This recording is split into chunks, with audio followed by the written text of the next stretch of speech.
నిన్న జరిగి బీసీల ఐక్యవేదిక యునైటెడ్ పూలే ఫ్రంట్ తరఫున ఒక ప్రెస్ మీట్, కవిత గారి ఆధ్వర్యంలో ఒక ప్రెస్ మీట్ జరిగితే దానికి ప్రతిస్పందనగా తెలంగాణ విప్ ఎమ్మెల్యే అయినటువంటి ఆల్ శ్రీనివాస్ గారు దాని మీద ఒక ప్రెస్ మీట్ పెట్టడం జరిగింది, ఒక వీడియో రిలీజ్ చేయడం జరిగింది. దాంట్లో ఆంతర్యం ఏంటంటే, దాని అర్థం ఏంటంటే బీసీల సమస్యల మీద కవిత గారికి ఏం సంబంధం, కవిత గారు ఎందుకు మాట్లాడుతూ ఉన్నారు.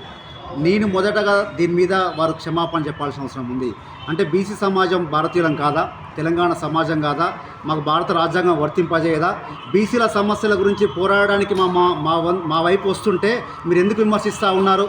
అన్ని రాజకీయ పార్టీలు మేము మా మద్దతు కోరుకుంటా ఉన్నాం. ఈరోజు అమ్మ పెట్టదు అడక్క తిన్నది అన్నట్టుగా అధికారంలో ఉన్నటువంటి మీరు ఏం చేయరు, ఉద్యమాలు చేస్తే వచ్చి సపోర్ట్ చేసినటువంటి వారిని విమర్శిస్తూ ఉంటారు. దీన్ని మాత్రం మేము తీవ్రంగా ఖండిస్తూ ఉన్నాం.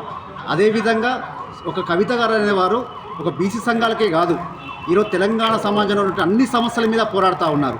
అంతెందుకు మన శాసన మండలిలో మైనార్టీల గురించి మాట్లాడారు, దళితుల గురించి మాట్లాడారు, వాళ్ళకి అంటరానితనం మీద మాట్లాడారు, అదేవిధంగా రైతుల గురించి మాట్లాడారు, దాంతోపాటుగా బీసీల గురించి కూడా మాట్లాడుతూ ఉన్నారు. దాని తప్పేమని చెప్పండి.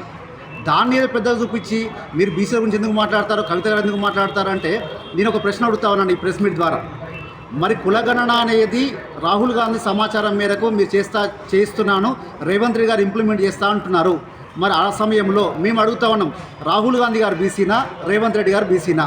మరి వాళ్ళు సలహా ఇచ్చినప్పుడు వీళ్ళు సమయాన్ని ఇంప్లిమెంట్ చేస్తున్నప్పుడు వాళ్ళు బీసీలు కానప్పుడు మాకు మద్దతు తెలిపేవారు బీసీలే కావాల్సిన అవసరం ఏముంది? కాబట్టి ఇట్లాంటి చిల్లర మొల్లర మాటలు మాట్లాడితే ఈ బీసీ సమాజం విచ్ఛిన్నం అయిపోతుంది, లేకపోతే ఎక్కడికక్కడ ఆగిపోద్ది. ఈ బెదిరింపులకు భయపడేటట్లు ఎవరు లేరు. జనవరి 3 రోజు మీ మీద సావిత్రిబాయి పూలే జయంతి సందర్భంగా ఇందిరా పార్క్ దగ్గర ఒక సభను ఏర్పాటు చేసుకున్నాం. దాని ముఖ్య ఉద్దేశం ఏంటి?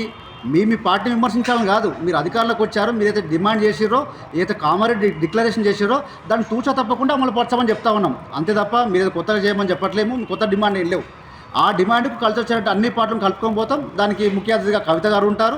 రాబోయే రోజుల్లో అన్ని కుల సంఘాలు కూడా పెద్ద ఎత్తున మేము దాన్ని జయప్రదం చేస్తాం.